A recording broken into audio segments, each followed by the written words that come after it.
bonjour, c'est Ursule encore.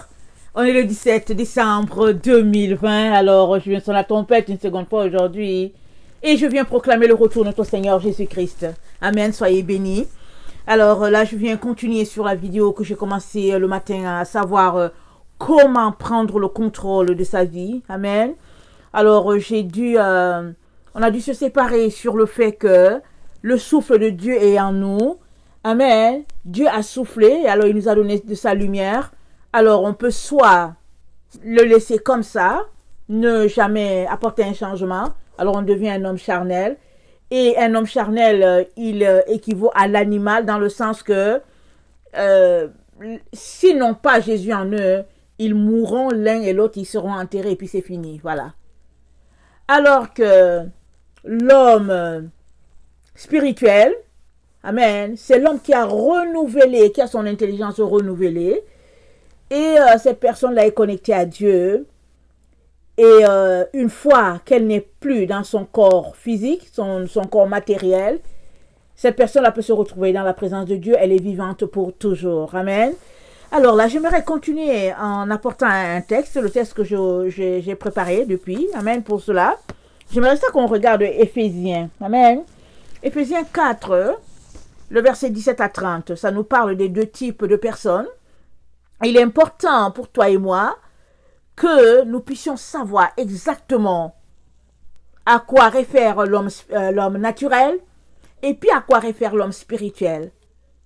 Et une fois que nous avons cela sous les yeux, nous devons comprendre que chaque être humain créé à l'image de Dieu porte en lui l'ADN de Dieu. C'est-à-dire la vie de Dieu est imprimée en chaque être humain.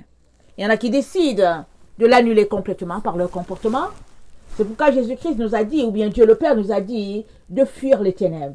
C'est pourquoi Dieu le Père nous a donné 10 commandements par son serviteur Moïse. Amen. Il a donné 4 commandements en direction verticale, 6 en direction horizontale, et il nous a donné ces commandements-là comme un canevas. Amen. Afin que nous puissions les observer. Et puis, une autre chose que j'avais déjà parlé dans une vidéo, et c'est sûr, vous n'êtes pas obligé, amen, je vous le recommande fortement, c'est les 22 lettres de l'alphabet hébraïque, amen. Alors moi, vous savez, c'est des choses qui sont nouvelles pour moi. Le Seigneur m'a introduit à cela il y a 2 ans, en 2018. Je ne savais rien de toutes ces choses-là. Il a commencé à m'en parler, il m'a demandé d'aller regarder, mais avant de m'en parler, il m'a donné le chiffre 22. Alors, c'est comme ça que j'ai su que j'ai commencé à prier. Et puis, c'est comme ça qu'il m'a dit qu'il fallait que je regarde cela. Et les 22 lettres de l'alphabet hébraïque, Aleph, Bet, peut-être Gimel, je pense, et puis Dalet, ça c'est les 4 premières lettres. Alors, toutes ces 22 lettres-là, c'est des sentiers. Amen, c'est des sentiers. Et ils ont les 10 points qu'ils appellent les séphiros. Et les séphiros, alors, ça parle, il y a l'intelligence, il y a la sagesse, il y a la couronne et tout ça. Et le Seigneur m'a introduit à cela, ce qui est merveilleux, amen. Bon, j'aimerais déjà vous dire tout de suite que l'ennemi a mis la main dessus et c'est devenu pour plusieurs comme le mysticisme des Juifs, amen. Ils ont pris ça, ils ont commencé à faire du mysticisme avec. N'oublions pas que la Bible aussi, il y a plusieurs satanistes qui utilisent la Bible à leur fin. Les satanistes, s'ils ont un livre, c'est la Bible qu'ils ont. Ils utilisent les versets de la Bible pour parvenir à leur fin. Alors donc, les gens, les enfants de Dieu, ils ont rejeté les séphiros. Les 10 séphiros, ils les ont rejetés. Ils disent que c'est la Kabbalah et puis bon voilà. La Kabbalah, c'est le mysticisme juif et tout ça. Mais, quand le Seigneur m'a introduit à cela, quand il m'a demandé d'aller regarder ces choses, je n'avais aucune idée alors de ce qu'on appelle l'arbre de vie, tout, rien. Et je suis allée lire. Quelle a été ma grande surprise que, dans le temps d'Abraham, c'est comme ça que Dieu communiquait à travers lui, à travers les 10 séphiros. Et même, c'est Abraham qui a établi cela, qui a placé ces choses-là dans l'arbre de vie. De telle sorte que on a 10 sphères et les 22 lettres, ce sont des sentiers en direction de ces sphères-là. Amen. Et même, je vous l'ai déjà partagé plusieurs fois, où le Seigneur m'a, par sa grâce, me fait expérimenter le langage par les chiffres. Amen. Et c'est comme ça qu'il me parle beaucoup par les chiffres. Et il m'a connecté à cela en me donnant des chiffres, en me disant, par exemple, bon, voilà, tu as tel chiffre, tu as tel niveau. Et moi, je ne savais même pas c'est quoi. J'ai dit, mais quel niveau? Le niveau, c'est quoi? Alors, j'allais voir le niveau, et puis je prenais mon temps pour lire. Et puis, évidemment, il faut lire les personnes qui sont honnêtes et pures. Je suis tombée sur j'oublie son nom. Amen, j'oublie son nom, mais je vois un peu, je vois son image. C'est un chrétien. Il a donné sa vie à Jésus. C'est un juif messianique, comme on peut dire. Et il a expliqué ces choses-là. Oh, c'était vraiment extraordinaire. Ça m'a donné de comprendre. Ça m'a permis de comprendre les 10 sphères, ou bien les 10 séphiros. Et puis, les 22 sentiers. Amen. Alors, tout cela pour dire que la sanctification, c'est de prendre ces 22 sentiers-là en direction des 10 sphères, si je peux le résumer comme ça. Amen, si je peux le résumer comme ça. Et comment est-ce que, ou bien pas comment, quand est-ce que le Seigneur est venu à moi pour me révéler ces choses-là? C'est quand j'avais décidé que j'allais suivre à la lettre les recommandations de Dieu pour l'alimentation. Amen. Dans Exode, je pense, Dieu a dit à Israël comment se comporter en ce qui concerne l'alimentation. Amen. Il y a des choses que Dieu leur dit de manger, il y a d'autres qu'il dit de ne pas manger, et puis etc. Et puis bon, moi j'ai juste décidé que j'allais observer cela aussi, parce que je me suis dit, si Dieu l'a donné, c'est parce que c'est important. Alors j'ai dit, si le juif le suit, je peux aussi le suivre. Alors c'est comme ça que j'ai décidé de changer mon alimentation, et puis de pratiquer les recommandations du Seigneur quant à mon alimentation. Non seulement ma santé s'est beaucoup améliorée, parce que j'avais un problème constamment de migraine, amen. Ma santé s'est beaucoup améliorée, mais à partir de là, le Seigneur a commencé à me parler de ces choses-là, des 22 sentiers, et puis des 10 séphiros, ce qui aide beaucoup à la sanctification, à la sainteté. Amen. Alors, tout cela pour dire que ça, c'est un chemin pratico-pratique pour pouvoir connecter à Dieu et puis se débarrasser des ténèbres. Amen.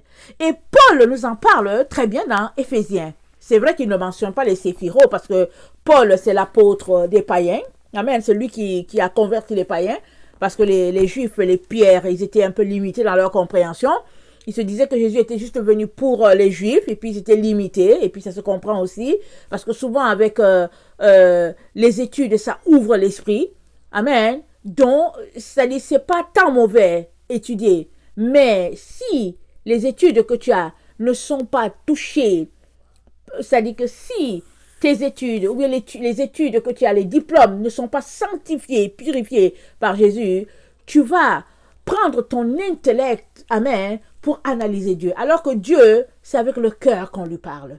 Amen. Alors Paul, de son intellect, du pharisien intellectuel qu'il était, il partait pour tuer les chrétiens.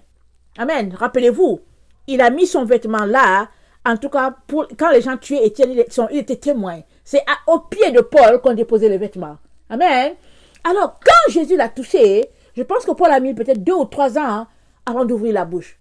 Il se cachait d'abord, et puis d'abord il était aveugle, et puis Étienne a été délégué pour prier pour lui, pour sa délivrance. Les chrétiens avaient appris qu'il s'était converti, mais ils étaient quand même méfiants. En tout cas, ça a pris 2 à 3 ans à Paul pour que Dieu puisse le vider de son pharisianisme et puis le remplir du Saint-Esprit.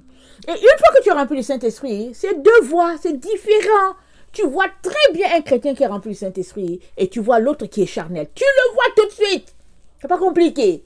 Alors Paul est passé de pharisien, d'être charnel qu'il était, à un être dévoué pour son Seigneur. Il est passé de quelqu'un qui marchait dans la chair complètement, amen, avec la hargne dans son cœur. Il est passé à quelqu'un de très doux, quelqu'un qui avait beaucoup de compassion pour les âmes perdues. Amen.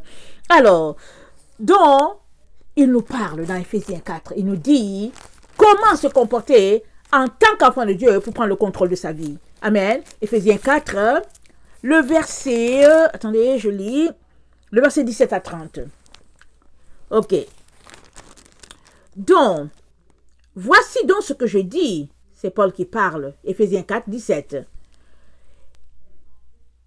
Et ce que je déclare dans le Seigneur, c'est que vous ne devez plus marcher comme les païens qui marchent selon la vanité de leurs pensées.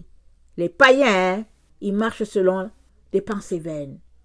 Ils s'enorgueillissent. C'est incroyable. Quand tu es à côté d'un païen ou bien d'un chrétien charnel, tu as juste envie de te sauver ou bien tu as juste envie de trouver un chemin par la fenêtre et puis t'en aller. Tu ne peux pas vivre avec ces gens-là. Tu restes avec eux. Ce ne sont que les choses charnelles. Tu es là au milieu de tu es dégoûté, tu es en train de tu dis seulement Seigneur, quand est-ce que tu vas me délivrer? Quand est-ce que je m'en vais d'ici là, Seigneur? Quand? Donc voilà un peu ce qui se passe avec les charnels. Le verset 18. Ils ont l'intelligence obscurcie. Ils sont étrangers à la vie de Dieu. À cause de l'ignorance qui est en eux. À cause de l'endurcissement de leur cœur. Amen. Ayant perdu tout sentiment, ils se sont livrés à la dissolution pour commettre toute espèce d'impureté jointe à la cupidité. Mais vous, ce n'est pas ainsi que vous avez appris Christ, si du moins vous l'avez entendu. Et si conformément à la vérité qui est en Jésus, c'est en lui que vous avez été instruits à vous dépouiller. Eu égard à votre vie passée, du vieil homme qui se corrompt par les convoitises trompeuses, et à être renouvelé dans l'esprit de votre intelligence, et à revêtir l'homme nouveau, créé selon Dieu dans une justice, une sainteté que produit la vérité. Amen. C'est la vérité là qui produit la justice et qui produit la sainteté en nous. Amen. Alors Paul nous dit, notre vie passée là, elle revient à notre esprit par les convoitises trompeuses. Qu'est-ce qu'il est en train de dire? Il est en train de dire qu'on est là et puis on envie notre vie passée. On se dit, ah non mais voilà quand j'étais comme ci, voilà ce qui se passait. Il dit, ça c'est une convoitise trompeuse. Parce que ta vie passée, elle n'a aucune valeur. Ta vie passée, ce n'est que du dégoût. C'est ça qu'il est en train de dire. Parce que, une fois que tu goûtes à Christ, tout le reste n'est que néant. C'est ça qu'il est en train de dire. Amen. Alors, il nous dit que nous sommes appelés à revêtir l'homme nouveau. Amen. L'homme nouveau, c'est Jésus-Christ. Amen. Et c'est la vérité qui nous conduit là. Alors, si nous sommes des personnes qui aimons la vérité, sûr et certain, on va finir par connecter, amen, à une vie de justice, à une vie de sainteté. Par contre, si nous aimons le mensonge, alors un esprit d'égarement nous sera accordé par le Seigneur lui-même. Alors, le verset 25, c'est pourquoi renoncez au mensonge. Renoncez au mensonge. Parce que le mensonge nous conduit très loin de Dieu. Il n'y a pas de grands mensonges et de petits mensonges. Mensonge, c'est une tâche ténébreuse. Amen. Alors, renoncez au mensonge. Que chacun de vous parle selon la vérité à son prochain. Car nous sommes membres les uns des autres. Si vous vous mettez en colère, ne péchez point que le soleil ne se couche sur votre colère. Et ne donnez pas accès au diable. Ne donnez pas accès. Combien de fois donnons-nous accès au diable? Souvent là, vraiment quelque chose de simple, on donne accès au diable. Souvent pas une petite moquerie, il y a donné accès au diable. Souvent on vient juste, on se dit, ah mais qu'est-ce qui se passe? Et puis juste sur notre ordinateur, ah il y a une image et on clique et puis c'est fini. Il dit ne donnez pas accès au diable. Que celui qui dérobait ne dérobe plus, mais plutôt qu'il travaille en faisant de ses mains ce qui est bien, pour avoir de quoi donner à celui qui est dans le besoin. Qu'il ne sorte de votre bouche aucune parole mauvaise. Qu'il ne sorte de votre bouche aucune parole mauvaise. Mais s'il y a lieu, quelques bonnes paroles qui servent à l'édification et communiquent une grâce à ceux qui l'entendent. Qu'il ne sorte aucune parole mauvaise. Qu'est-ce qu'il est en train de dire? Ça veut dire que suppose que vous êtes dans une conversation à trois. Ok? La personne B a fait sortir un mauvais mot que la personne C n'a pas entendu. Alors la personne C te dit, mais qu'est-ce qu'il a dit? Paul dit qu'il ne sort de ta bouche aucune parole mauvaise. C'est-à-dire, c'est pas à toi de répéter la saleté de l'autre. C'est pas à toi C de répéter la saleté de B. Organise-toi, mais ne répète pas la même chose. Amen. Il dit qu'il ne sort aucune parole mauvaise. Souvent, on a tendance à répéter, ou bien souvent même nous les parents, amen, l'enfant fait sortir un mot, vraiment un mot sale, Et puis, pour le punir, tu dis que oui, pourquoi est-ce que tu as dit que... Et tu fais sortir le mot. Mais Paul dit qu'il ne sort aucune parole mauvaise. Ça veut dire qu'il faut qu'on travaille de manière à laisser tout ce qui est mauvais loin de nous. Parce que c'est des ténèbres. Il dit, n'attristez pas le Saint-Esprit par lequel vous avez été scellés pour le jour de la rédemption. C'est quand le jour de la rédemption? C'est le jour où nos corps seront transformés et puis on va se retrouver dans la gloire. Et le Saint-Esprit nous a scellés pour cela. Alors il dit, il ne faut pas qu'on l'attriste. Ça, c'est très important. Que toute amertume, toute animosité, toute colère, toute clameur, toute calomnie et toute espèce de méchanceté disparaissent du milieu de vous. Soyez bons, les uns envers les autres, compatissants, vous pardonnant réciproquement, comme Dieu vous a pardonné en Jésus. Devenez donc les imitateurs de Dieu comme des enfants bien-aimés et marchez dans la charité à l'exemple de Christ qui nous a aimés et qui s'est livré lui-même à nous pour nous comme une offrande et un sacrifice de bonne odeur. Devenez des imitateurs de Dieu. Waouh! Devenez des imitateurs de Dieu. Ça va dans ce que Jésus a dit. Soyez parfaits comme votre Père. Voilà à quoi on est appelé. Alors, quand Paul nous dit de renoncer aux œuvres de la chair et d'épouser les œuvres de l'esprit, il est en train de nous dire d'imiter Dieu notre Père. Mais si on refuse, on est en train d'imiter le diable. On est en train d'imiter la personne qui a trompé Ève. Parce que Dieu a donné une direction bien précise à Adam et Ève. Et Satan est venu leur dire, il a dit à Ève, mais est-ce que Dieu a vraiment dit que? Et elle a répété. Il a dit, mais non. Mais non. Et il a commencé à la séduire, à la séduire, à la séduire. Alors, une fois que tu rejettes la parole de Dieu, que tu rejettes ses directives, tu attires automatiquement sur toi les ténèbres parce qu'il n'y a pas trois chemins. Il n'y a que deux. Soit tu es avec Dieu, soit tu n'es pas. Alors, c'est pourquoi je disais que l'esprit de l'homme en nous, Dieu nous a donné tous son esprit, amen. Alors, on peut le garder tel et on sera tout simplement un homme charnel. Ou bien on peut décider de le transformer, recevoir le Saint-Esprit. Et on sera un homme spirituel à l'exemple de Christ. Ou bien on peut le transformer dans le mauvais sens, dans le sens que on fait pire. Dieu a mis le souffle en nous. On est déjà là. Il a mis son souffle qui fait de nous un être humain. Mais on peut être pire dans le sens que on est transformé à l'exemple de l'ennemi. On fait les choses que Dieu nous a dit pas faire. Mensonge, méchanceté, calomnie, médisance, envie, ivrognerie, etc., etc. La liste, elle est longue. Et le Seigneur donc nous dit que dans le temps où nous sommes, pour prendre contrôle de son esprit, il est très important de laisser aller les œuvres de la chair. Amen. Parce que Paul nous dit dans Éphésiens 4, le verset 17 à 30, comme on vient de lire, il a dit, attendez, le verset 17 à 30, je fais sortir certains éléments. Il dit, ceux qui n'ont pas le Seigneur ou bien qui marchent selon le monde, ils ont l'intelligence obscurcie. Alors, ils sont étrangers à la vie de Dieu. Ils sont ignorants de tout ce qui se passe. Ça va dans ce que Daniel a dit. Il dit, ceux qui feront le bien, ils seront. Mais ceux-là qui font le mal, ils seront rien. Ils vont continuer de plus en plus dans le mal. Alors, Salomon aussi le dit dans Proverbe, je pense au Proverbe 4, il le dit aussi. Il dit, le chemin du juste va comme le rayon resplendissant. Alors que le méchant, il ne sait pas ce qui va le faire tomber. Donc voilà. Alors, les hommes qui se font ennemis de Dieu, ils ont la pensée endurcie. Ils sont remplis d'impureté. Ils sont cupides. Paul a décrit tout cela. Et ces éléments-là ici mentionnés, la cupidité, l'impureté, pensée endurcie, ignorance, étranger à la vie de Dieu, intelligence obscurcie, tout cela, ça ne t'aide pas à prendre le contrôle de ta vie. Au contraire, tu vis courbé, tu vis abattu, tu croupis sous le poids de ces vices-là qui sont des gros péchés, qui sont des gros sacs que tu portes sur toi.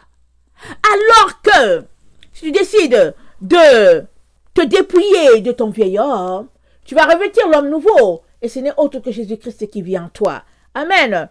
Alors, tu seras renouvelé dans ton intelligence et tu auras revêtu Christ, tout simplement. Justice, sainteté, vérité vont faire partie de ta vie. Et quand on va te voir, tu es léger. Toi-même, tu es content. Quand tu te vois, tu te dis, waouh, Seigneur, je viens donc de très loin. Je viens donc de très loin. Alors, il n'y a pas d'intercession possible entre les deux. Il n'y a pas d'intercession. Alors, si on veut prendre le contrôle de sa vie, il est très, très important que, dès le départ, on fasse le choix. Le choix d'être le capitaine à bord de son bateau. Et si tu es le capitaine à bord de ton bateau, s'il te plaît, écoute-moi bien, toi seul peux dire à Jésus, Seigneur, sois le gouverneur de ma nacelle. Seigneur, prends les rênes. Seigneur, prends les commandes de mon bateau et conduis-moi jusqu'à bon port. Amen. Mais si tu n'as pas le contrôle et que ce sont les démons qui te contrôlent, méchanceté, calomnie, médisance, jalousie, tout ce qu'on peut imaginer, qui sont ces choses-là qui te contrôlent, alors pourquoi est-ce que tu peux pourquoi te plaindras-tu du gouvernement qui vient juste ajouter un peu dessus? Le gouvernement vient juste ajouter un peu dessus avec son marteau pour t'achever en même temps. Parce que les êtres humains, ils ont étudié les êtres humains. Regardez ce qu'ils sont sur le point de vouloir faire. Hitler l'a fait. Hitler, il l'a fait. Les gens l'ont laissé faire. Les gens se sont dit qu'on va voir où est-ce qu'il va aller. Petit à petit, il a convaincu les gens qui avaient une race pure et puis une race souillée. Il leur a convaincu, il a convaincu les gens. Et il les a séduits. Il leur a dit, la race pure, c'est le blanc avec les yeux bleus, et puis etc. Lui-même, il était petit de taille, et il n'avait pas les yeux bleus. Mais les gens l'aimaient. Les gens l'aimaient parce qu'il les élevait, il les valorisait. Donc c'est la même chose qui va se passer dans notre temps.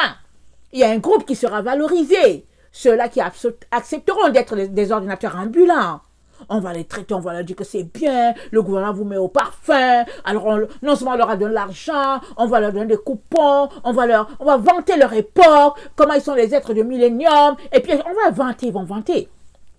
Et les ennemis, ce seront les gens comme toi et moi là. Nous, on sera les ennemis. Voilà. Parce qu'ils ont décidé qu'ils vont passer à une technologie supérieure. Et puis bon voilà, et puis donc voilà.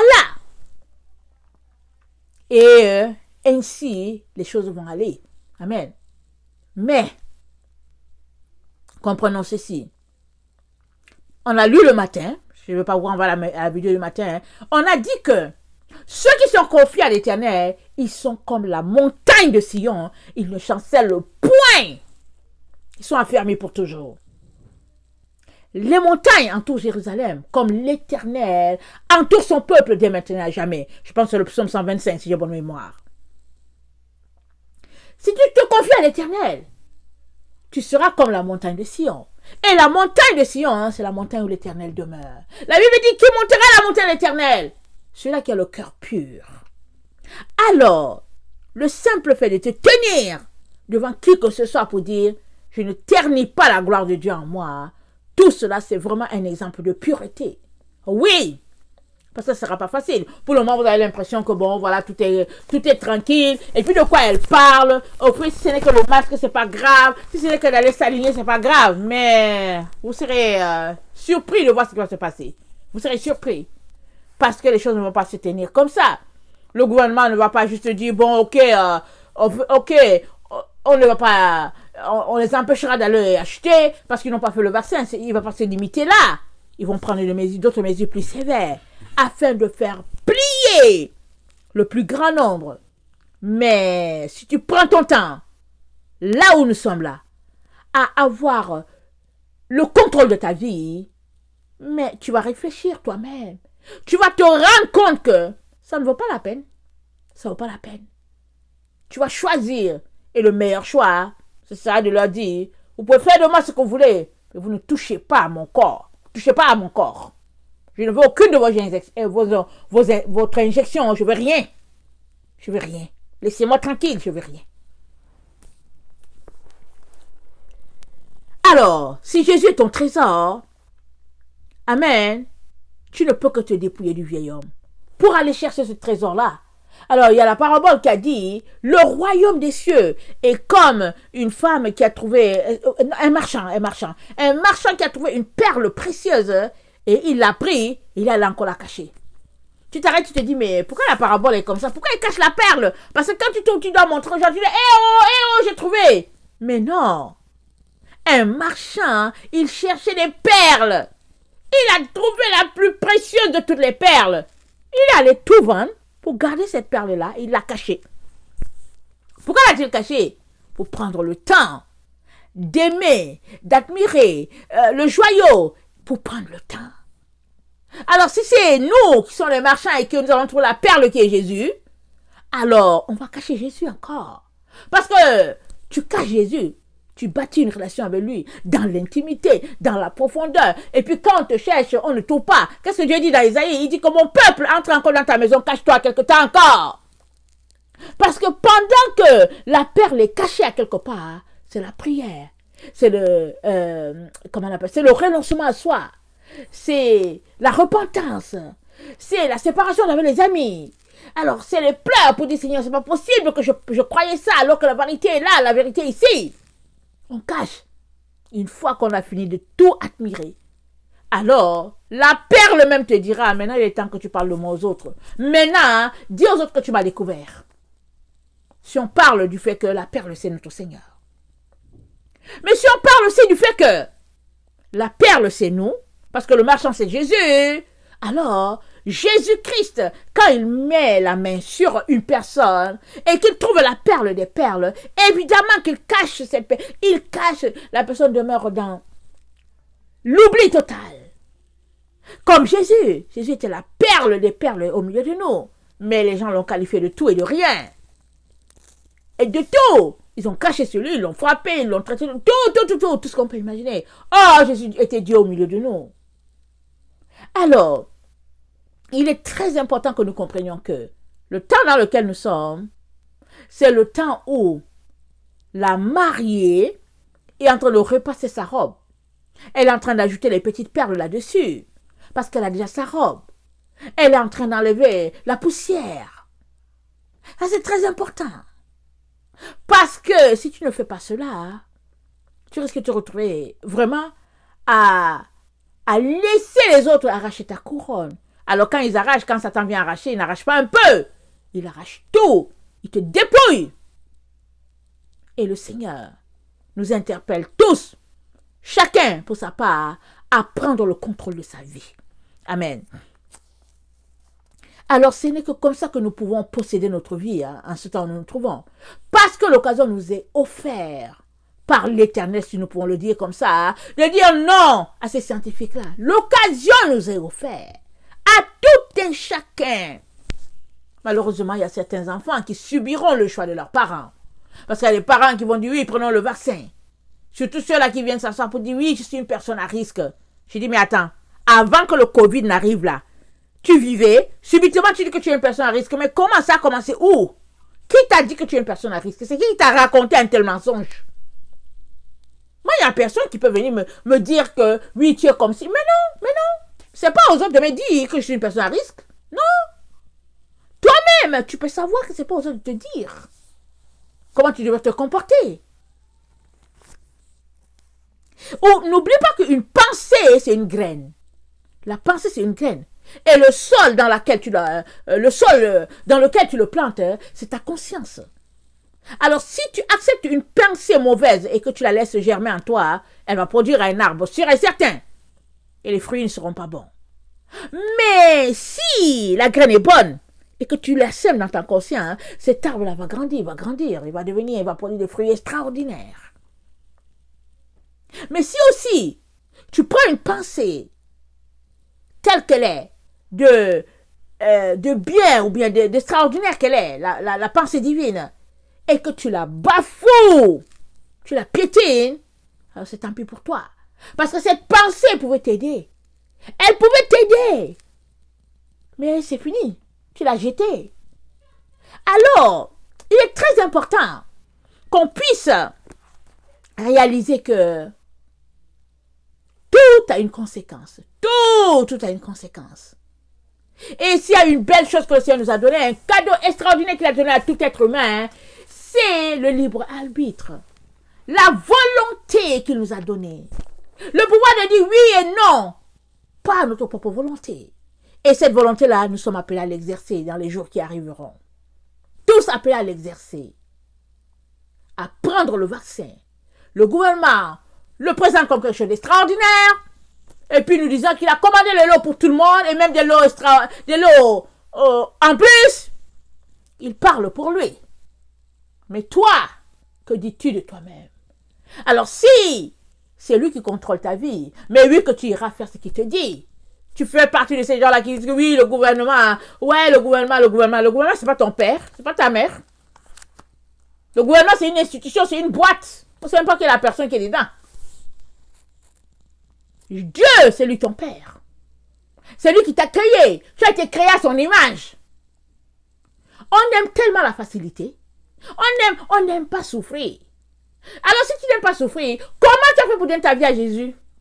Je m'arrête, je me demande. Tu vois les enfants de Dieu, ils n'aiment pas souffrir. Mais comment tu as fait pour arriver là pour dire que tu es chrétien? Parce qu'avant d'arriver là pour dire que tu es chrétien, tu as souffert à quelque part pour arriver là. Alors comment es-tu un chrétien et tu ne souffres pas? Ça veut dire quoi? Ça veut dire que tu es un chrétien charnel, tu es un chrétien de Laodicée. Les vrais chrétiens, ils souffrent. Tous les vrais chrétiens, ils souffrent. S'ils ne souffrent pas dans leur chair parce qu'il y a quelqu'un qui est là qui leur met les bâtons dans les roues, ils souffrent dans la prière, dans l'intercession, dans les pleurs, ils souffrent.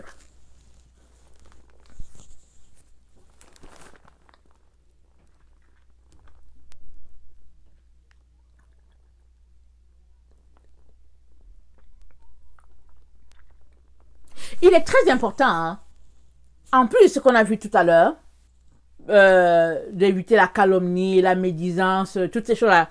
En plus de tout cela, il est très important d'éviter les mauvaises nouvelles. D'éviter. C'est pourquoi je nous encourage tout le temps à ne pas regarder la télévision. Parce qu'ils ne disent que des choses qui n'édifient pas.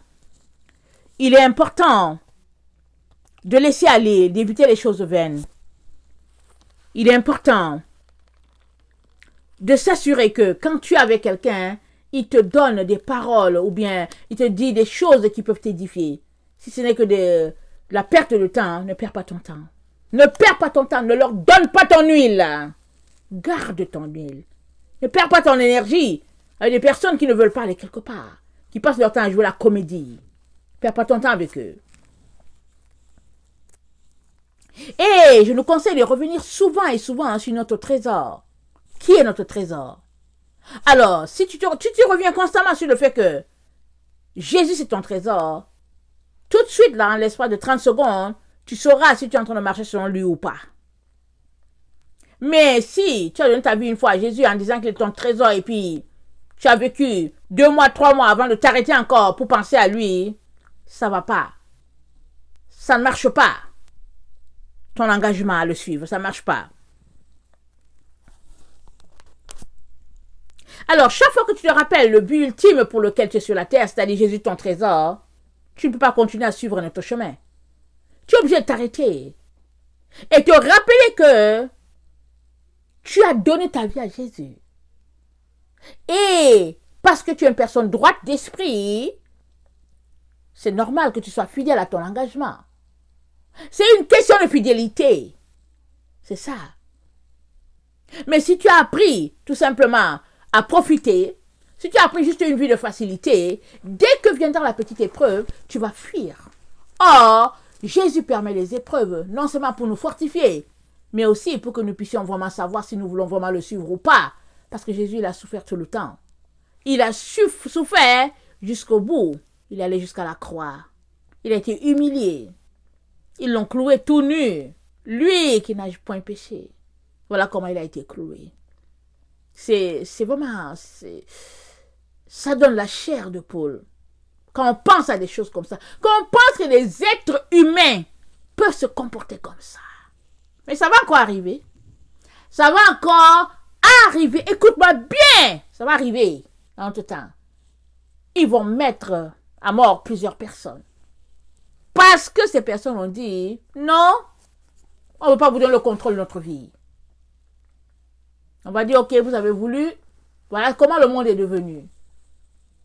Alors, l'histoire se répétera. Et puis l'Ecclésiaste a dit quoi? Il n'y a rien de nouveau sous le soleil. Il n'y a rien de nouveau. Alors, si tu le comprends, à toi de te préparer. Ne te laisse pas berner par toutes ces personnes-là qui te font croire que c'est lointain, ce temps-là. Non, non, c'est là. Je l'ai déjà dit plusieurs fois. Plusieurs fois. Les sceaux sont ouverts. Tous. Le 6e sceau est ouvert. Il n'est pas encore exécuté. Il est ouvert. Il attend l'exécution. Il attend que tous les enfants de Dieu puissent être marqués. Parce que c'est comme un programme d'informatique. Ils sont lancés, les sceaux sont ouverts, c'est lancé, mais souvent ça s'emboîte. Il y a un programme qui s'emboîte dans un autre. Et la 6e trompette a déjà sonné, si j'ai bonne mémoire. Attends, la 6e, non. La 5e a sonné, amen, avec le Covid.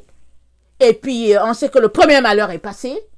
Et on est en train d'attendre la 6e trompette. Et la 6e trompette, ça sera la fin du marquage des enfants de Dieu. Allons-y lire, je pense que c'est Apocalypse 9, si j'ai bonne mémoire. Attendez, on va regarder ça.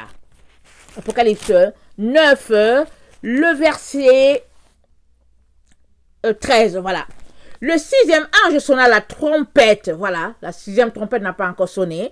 Le 6e ange sonna la trompette, et j'entendis une voix venant des 4 cornes de l'autel d'or qui est devant Dieu, et disant au 6e ange qui avait la trompette, délie les 4 anges qui sont liés sur le grand fleuve d'Euphrate. Et les 4 anges qui étaient prêts pour l'heure, le jour, le mois et l'année furent déliés afin qu'ils tuassent le tiers des hommes. Le nombre des cavaliers de l'armée était de 2 myriades, j'ai entendu le nombre. Et ainsi je vis les chevaux dans la vision, et ce qui les montaient, ayant des cuirasses couleur de feu, d'hyacinthe et de soufre. Les têtes des chevaux étaient comme des têtes de lion, et de leur bouche, il sortait du feu, de la fumée, du soufre. Le tiers des hommes fut tué par ces 3 fléaux, par le feu, par la fumée, par le soufre qui sortait de leur bouche. Waouh, ça sera terrible.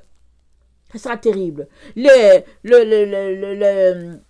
6e trompette sera très très proche de la 7e. Sera très très proche de la 7e. Ça va chauffer. Ça va chauffer. Ça va se passer presque en même temps là. Bon, disons, je ne vais pas dire presque, ça va se passer en même temps. Je ne vais pas dire en même temps, ça va se passer, je vais dire pas loin l'un de l'autre. Parce que ça marque la fin. Attendez, ça sonne la fin du marquage des enfants de Dieu. Amen, ça va sonner la fin. Mais en même temps que c'est la fin, en même temps, le jugement de Dieu pleut sur le monde. Parce que très proche de là, on va entendre parler de la 7e trompette. Et la 7e trompette sonne quand les témoins de la fin sont déjà montés. C'est là. Et on dit, voici le 2e malheur. C'est là, l'Apocalypse 11. Ça dit, ils sont morts, ils sont ressuscités, et une voix a dû monter ici. Et puis, il y a eu tremblement de terre. Ces 1000 personnes sont mortes. Après cela, on dit, le second malheur est passé. Voici le 3e malheur vient bientôt. Mes frères, mes sœurs, je sais que dans notre imagination, on attend des choses tellement grandioses. Et on attend que les séquences se passent, tac, tac, tac, et puis on dit, oh oui. Mais rien ne nous dit que ça va se passer dans un seul endroit. On ne sait pas ce qui s'est passé. Rappelez-vous le scandale de Tchernobyl. Je sais que peut-être que plusieurs sont jeunes dans les années 80. Il y a quelque chose qui s'est passé là-bas. Et Tchernobyl, ça veut dire absinthe. C'est ça que ça veut dire, je pense, si j'ai bonne mémoire. Et regardez toutes les personnes qui sont mortes là-bas. Est-ce que c'était une trompette là-bas? Est-ce que c'était un seau? Je ne sais pas. Je ne sais pas, je n'ai pas fait les études là-dessus. Mais je vais juste vous dire qu'il y a ces choses qui se passent sur la terre où tu t'arrêtes, tu te dis waouh, waouh. Alors, nous devons tout faire pour nous assurer que c'est nous qui avons les rênes. Nous avons les rênes. Nous avons les commandes de notre personne. Afin de ne laisser personne d'autre nous commander. Nous gérer, comme on dit. Alors, il est donc important, quand tu comprends ces choses-là, il est important que toi-même, tu puisses être actif dans le fait d'être éveillé. Beaucoup disent, oh, prie pour moi, prie pour moi. Ok, d'accord. Pendant que je prie pour toi, toi tu fais quoi? Puisque tu veux que je prie pour toi, mais pendant que je prie là, tu fais quoi? Tu regardes la télévision? Ou bien tu fends du bois? Parce qu'il faut s'arrêter, il faut se demander, mais pourquoi tu dis alors de prier pour toi? Ok, d'accord, tu dis alors de prier pour toi parce que tu ne vas pas bien et tout. Ok, d'accord. Vous marchez ensemble? Ok, voilà. Ça se comprend. Alors, je peux prier pour toi, tu peux aussi prier pour moi, parce qu'ensemble, nous marchons main à main dans le Seigneur pour sa gloire. Mais toi qui es là, tu ne pries pas. Tu aimes la télévision, tu aimes aller jouer à ton tennis. Voilà, tu aimes flâner. Et puis, tu aimes regarder, faire du lèche-vitrine. Et puis, ben voilà, il y a quelque chose qui ne va pas. Là, tu prends un téléphone, tu appelles tout le monde pour dire, ouais, tu sais quoi. Et puis, mais toi-même, tu fais quoi? Tu fais quoi? Alors, je viens donc nous encourager à changer notre mode de vie, notre comportement par rapport à certaines choses. Alors, vous savez que je l'ai déjà mentionné une fois, comment souvent les gens trouvent que c'est inutile de réciter des versets. Mais je vais vous dire, si tu ne récites pas les psaumes, je me demande bien comment ta vie est bâtie. Si tu ne lis pas les psaumes à haute voix, je me demande bien qu'est-ce qui fait ta force. Parce que les psaumes, c'est inspiré par le Saint-Esprit. Le Saint-Esprit a parlé. Et puis c'est David qui l'a fait sortir. Alors quand tu lis les psaumes, alors tu te l'appliques à toi-même. Tu downloads le Saint-Esprit sur toi, en toi, si on peut le dire comme ça.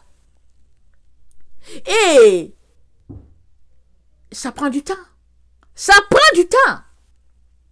Il y a des gens qui se disent, je ne sais pas ce que je peux dire à Dieu pendant 30 minutes. Mais c'est parce que tu viens pour prier, pour parler de toi. Si tu viens pour parler de toi, sûr et certain que 30 minutes, c'est trop.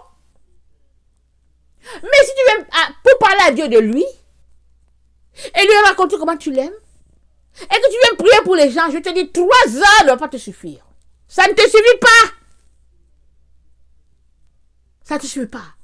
J'ai de la difficulté à passer 3 heures à évacuer tous les sujets que j'ai. J'ai de la difficulté, je n'arrive pas en 3 heures. Je te dis, je n'arrive pas. En 3 heures. 3 heures d'affilée, 3 heures en bloc. Je n'arrive pas à passer tous les sujets que je dois passer devant Dieu. Parce qu'il faut aussi que je me bâtisse. Je viens prier pour les autres, c'est vrai. Je viens prier pour différents sujets, c'est vrai. Mais j'ai besoin de me bâtir. Alors les psaumes sont là pour me bâtir. Pour me garder au contrôle de ma vie et aussi au contrôle de la vie des autres que je dois amener à la montagne de Dieu. Parce qu'on a besoin d'avoir de l'huile. On en a besoin. J'ai besoin d'avoir constamment de l'huile en moi pour que s'il y a quelqu'un qui vient, je puisse l'aider parce que c'est le moment où je puisse aider quelqu'un. Après, ce ne sera plus possible. Jésus a dit quoi? Travaillez pendant qu'il fait jour. Parce que la nuit vient où on ne peut plus travailler. Et déjà, nous sommes dans la nuit spirituelle et elle va aller s'intensifiant. Quand ils vont dire qu'on ne peut même plus aller dehors dans notre cour. La nuit vient, on ne peut plus travailler. Mais pour le moment, on travaille encore. Il fait sombre, mais on peut encore voir. Et puis on travaille. Alors, j'ai appris, avec le temps, à bâtir ma personne, amen, en lisant les psaumes. en lisant les proverbes, il fut un temps dans ma vie où je n'étais pas capable de lire la Bible. La seule chose que je pouvais lire, c'était les psaumes et puis les proverbes. Je le lisais à longueur de journée. On pouvait dire que, mais ce n'est que ça que c'est lire ou quoi? Mais je ne me suis pas rendu compte de ce que ça a fait dans ma vie. Ça m'a bâti. Ça m'a bâti. Parce que souvent, tu es là, tu fais juste les choses. La vie est tellement difficile, c'est tellement compliqué. Tu es couché là et puis tu pleures, tu verses des larmes, mais tu lis quand même tes psaumes. Mais ça m'a bâti. Et je viens d'en t'encourager à aimer les lire. À aimer les lire. Vraiment, à haute voix, s'il te plaît. Parce que c'est très important de lire pour que tes oreilles puissent entendre cela et tes oreilles puissent l'imprimer dans ton cœur. La Bible dit, tu crois qu'il y a un Dieu, tu fais bien. Le diable aussi le croit et puis il tremble. Les démons, ils tremblent. Les démons, ils tremblent à la pensée qu'il y a Dieu. Mais les enfants de Dieu, ils sont là et puis bon, ils flânent et puis ben voilà. Et puis certains aiment prier dans leur cœur. Mais quand tu pries, fais-le sortir. Fais-le sortir. Quand tu commences à prier que tu fais sortir là, ou bien tu lis tes psaumes à voix haute, les démons vont fuir. Ils vont dire, hein? Il connaît ses droits finalement. Ils vont fuir, ils s'en vont, ils te laissent.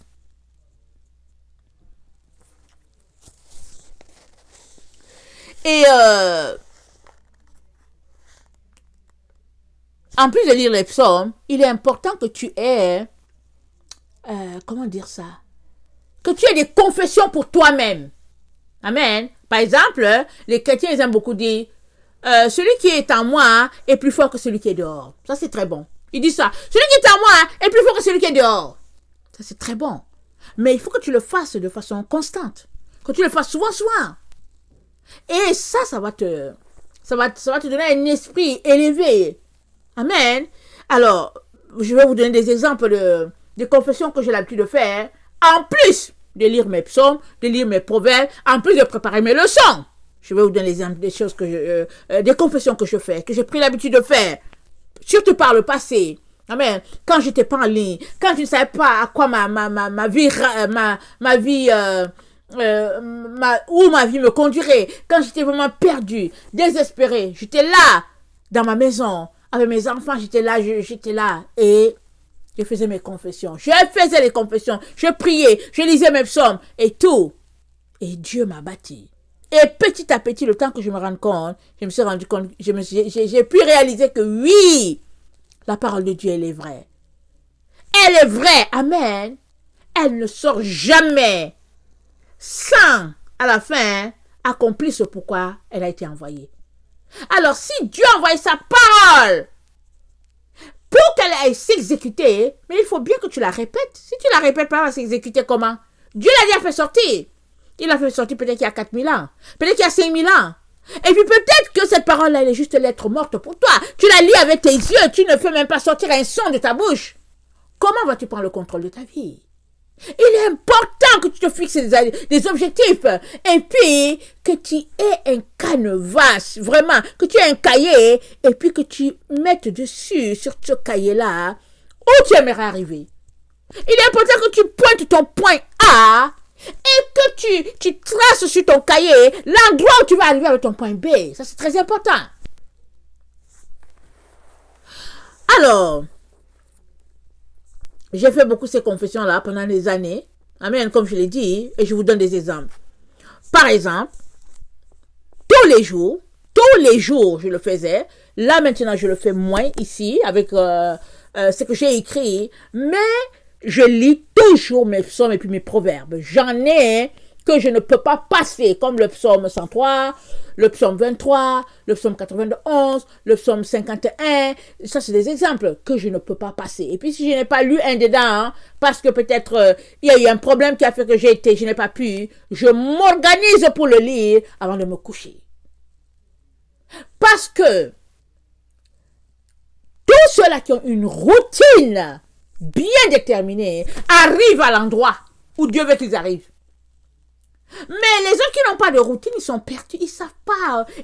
Ça dit qu'ils ont perdu les pédales, ils ne savent pas où se tourner. Tu as besoin d'une routine de vérité pour arriver là où il y a la vérité. Sinon, tu as quand même une routine, c'est la paresse, c'est le désintérêt. C'est l'illusion. Le fait de rêver, de penser qu'un jour tu seras riche alors que... Alors, je viens vous lire des exemples de confession que j'ai l'habitude de faire. Amen. Alors, mes pensées se renouvellent dans le sens du Seigneur à tous les jours. Mes pensées s'éclaircissent à chaque jour. Ma réflexion devient transparente et limpide comme l'eau qui coule du trône de Dieu. Le bonheur et la grâce m'accompagnent tous les jours de ma vie. Comme la pluie tombe du ciel et l'arrose, ainsi, tous les jours, Dieu m'arrose de sa bénédiction. Je ne connais pas la maladie, je ne connais pas la douleur. Je dors parfaitement bien, je garde mon calme en toutes circonstances. Comme les oiseaux, je suis joyeuse à tout moment. Et je m'attends à Dieu pour qu'il prenne soin de moi, pour tous mes besoins. Je n'ai que des idées lumineuses qui s'allument dans mon esprit à tout temps. Et je trouve mes repères devant chaque nouvelle situation. J'ai toujours mes repères. Je suis transformée chaque jour de gloire en gloire alors que je contemple Christ, le visage découvert. Je ne me laisse jamais piéger. Et devant les différentes possibilités, je trouve toujours la solution qui est celle du Seigneur pour moi. Je prépare ma journée du lendemain la veille. Je ne dors jamais sur de mauvais sentiments. Et dès mon réveil, je rencontre toujours mon Seigneur. Et je commence ma journée toujours remplie de ses grâces. Et le meilleur que j'ai gardé, que je dis souvent que j'ai gardé, Christ est ma seule priorité. Il est mon intimité. Et chaque jour, dès mon réveil, j'aimerais arriver au trône. Chaque jour, j'ai même fait une chanson avec cela. Chaque jour, dès mon réveil, je vais arriver au trône. Je vais voir Dieu, je vais voir mon papa, je vais arriver au trône. Il faut que je le loue, il faut que j'arrive au trône. Et ça, c'est des choses que j'ai écrites avec mon stylo et que je confesse. C'est bien que petit à petit, ça s'est imprégné. Ça s'est imprégné de telle sorte que, voilà, je le contrôle sur ma vie et je le donne à Jésus. Si bien que, bon voilà, je me retrouve à faire les choses qu'il me dit et ce n'est plus moi qui vis et c'est Christ qui vit en moi. Je peux le dire. Et ce serait important que tu puisses aussi arriver à ce stade-là. Pas parce que je suis arrivé, loin de là, s'il te plaît, loin de là, je ne suis pas arrivé du tout. Du tout. Mais je te donne cet exemple-là pour que tu comprennes que il n'y a rien sans effort. C'est pas vrai que tu vas te coucher sur ton sofa avec ta télécommande pour regarder je sais pas qui à la télévision et puis que ta vie va changer et que tu auras le contrôle de ta vie. Ce n'est pas vrai. Tu as besoin de sacrifier ces choses-là. Et tu as besoin de mettre Jésus-Christ ta priorité. Tu as besoin de décider en toi-même que tu ne vas pas te fâcher. Tu as besoin de décider certaines choses qui ne sont que vérité. Alors, quand tu dis que si je prends l'exemple, quel exemple là que j'ai mis, exemple, voilà, que je dis souvent, je suis transformé de gloire en gloire avec Christ, alors que je le contemple le visage découvert. Alors, je confesse ça. Regardez, je le confesse. Mais comment je vais encore venir pour porter le masque? Vous comprenez? C'est pas possible. C'est pas possible. Ou bien, qu'est-ce que je pense? J'ai confessé, mes pensées s'éclaircissent à chaque jour. Mais je ne peux pas prendre une pensée sombre dans mon esprit. Ça va pas. J'ai dit le bonheur et la grâce m'accompagnent à tous les jours de ma vie. C'est un fait, c'est une vérité. Maintenant, suppose que je me retrouve dans une situation où c'est des troubles terribles et puis je suis là. Mais j'ai déjà confessé que le bonheur et la grâce m'accompagnent tous les jours. Alors, cette situation qui semble compliquée, elle va tourner à ma gloire au nom du Seigneur Jésus. Tout sera pour la gloire de Dieu. Amen. Alors, c'est des exemples que je vous donne. Je ne peux vous donner que mon exemple. Je suis désolée, ok? Je suis désolée. J'aurais aimé vous donner l'exemple de quelqu'un d'autre en ce qui concerne mes confessions que je fais. Mais malheureusement, c'est mes exemples que je vais vous donner. Et ce n'est pas les exemples parfaits. Amen. Ils ne sont pas parfaits. Mais il faut que tu comprennes que tu as besoin de faire quelque chose. Amen. Alors maintenant, je n'ai plus tellement le temps, hein, mais je remercie le Seigneur parce que avant que je ne sois en ligne en 2017, presque tous les jours, je composais des chansons pour mon Seigneur. Je composais des chants. Je faisais de la peinture. J'écrivais, je passais mon temps à écrire. Souvent, je trouve des bouts de papier. Je prends les bouts de papier, je dis waouh! Et j'écrivais, souvent, c'est quoi? J'écrivais juste des poèmes à mon Jésus. J'écrivais. Toujours en communion avec ce Seigneur. Et ça, petit à petit, ça a permis que je puisse imprégner en moi les caractères du Père. De telle sorte que quand je me retrouve finalement dans une situation comme là, dans celle dans laquelle on est, où on dit il faut se compromettre, tu t'arrêtes, tu te dis mais non, on fait ça comment? On fait ça comment? Alors je viens vraiment nous encourager. Il n'est pas tard. Mon frère, ma soeur, il n'est pas tard. Mais tu dois t'arrêter pour prendre les bonnes décisions. Tu dois t'arrêter. C'est une question d'habitude. C'est une question de routine. Des bonnes habitudes, des routines constantes, les mêmes routines. Amen. Mais si tu te lèves aujourd'hui, tu dis, vraiment, j'ai mal à la tête, je pense que non, je ne veux même pas prier. Tu ne pries pas parce que tu as mal à la tête. Ça va pas, non? Ou bien tu te lèves, au lieu d'habitude, tu as l'habitude de te lever. Je pense que tu as l'habitude de te lever à 5 heures. Tu te lèves aujourd'hui à 8 heures. Tu dis, oh, je me suis levé en retard aujourd'hui, mais bon, je vais sauter mon temps de prière, je vais sauter mon temps de lecture de la Bible. Ça va pas. Tu comprends? Ça ne va pas. Alors, tu as besoin de fixer des routines que tu ne vas pas surpasser, outrepasser. Et tu le fais de manière constante. D'ici là que tu te tournes, qu'ils disent que bon, on va les conduire au camp de concentration, tu auras bâti ton être intérieur. Si je vous parle comme ça, c'est parce que devant, c'est pas Jojo. Devant là, ça sera tough. Et Jésus a dit quoi? Le royaume de Dieu, ce sont les violents qui s'en emparent. Et toi et moi, nous allons nous emparer du royaume de Dieu. Amen. Confessons-le. On va s'emparer du royaume de Dieu. En tout cas, si tu continues de m'écouter, tu vas t'emparer du royaume de Dieu. Tu vas t'emparer de cela. Et il est très important que tu t'en empares. On est dans les temps de la fin. Ça, je te le dis. C'est pas grave. Il y a des gens qui me menacent, qui me disent tout ce qu'ils veulent dire. Ça ne change rien. Il faut que je te dise la vérité. Et la vérité, c'est celle-là. C'est que on est dans la fin de la fin. On est dans les dernières minutes. Combien de temps ça va durer? Les minutes, à quoi ça correspond? Moi, je ne sais pas. Et c'est seulement qu'on est très proche.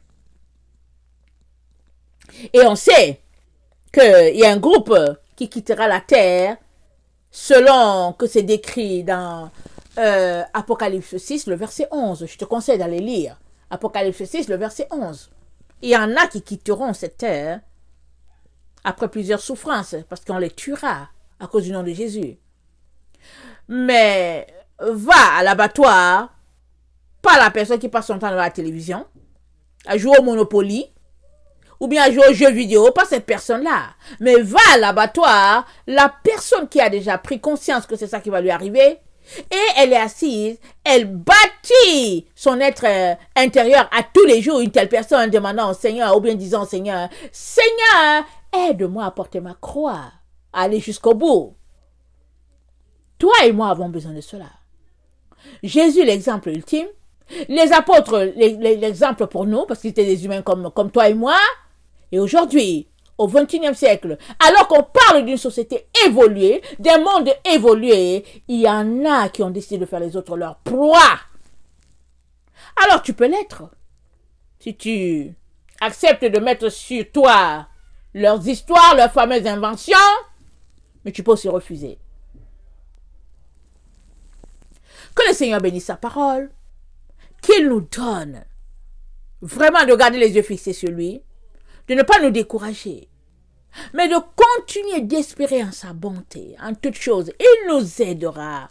Il nous aidera. Mais l'erreur à ne pas faire, c'est te dire que, bon, c'est pas grave, je prends le vaccin, il est mon père, il va m'aimer, il va me comprendre. Non, non, non, non, non.